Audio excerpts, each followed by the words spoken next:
आणखी एक मोठी बातमी आहे। पुरंदर तहसील कार्यालयामध्ये 32,000 बोगस मतदार असल्याच्या आरोपावरून घोषणाबाजी सुरू आहे। पुरंदर हवेलीमध्ये 32,000 बोगस मतदार असल्याचा आरोप विजय शिवतारे यांनी केलेला होता आणि त्यावरून प्रशासनाने अनेक मतदारांना नोटिसा धाडलेल्या आहेत। तसंच पुरंदर हवेलीचे आमदार संजय जगताप यांना देखील आपलं 2 ठिकाणी मतदान असल्याच्या कारणावरून नोटीस धाडलेली होती। तसंच जोपर्यंत तक्रारदार या ठिकाणी येत नाही तोपर्यंत आम्ही चौकशीला सामोरे जाणार नाही अशी भूमिका आमदार संजय जगताप यांनी घेतलेली आहे।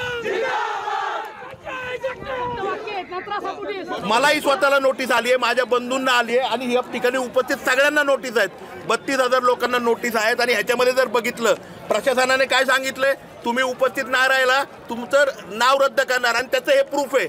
माहूर गावच्या आमच्या मंजुषा अमोल गोळे माजी ग्रामपंचायत सदस्य, त्यांच्या नावावरती डायरेक्ट डिलीटचा शिक्का मारलाय।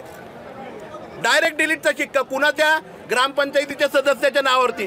उद्या मी आमदार जरी असलो मलाही डिलीट करून टाकणार आहेत। यांना सगळे लोक डिलीट करायचे आहेत आणि जे बोगस मतदान म्हणतात तोच माणूस आहे ना या ठिकाणी सगळ्यात मोठा बोगस आहे। आम्ही सर्वसामान्य माणसं बोगस नाही, विजय शिवतारे बोगस आहे। एबीपी माझा, उघडा डोळे बघा नीट।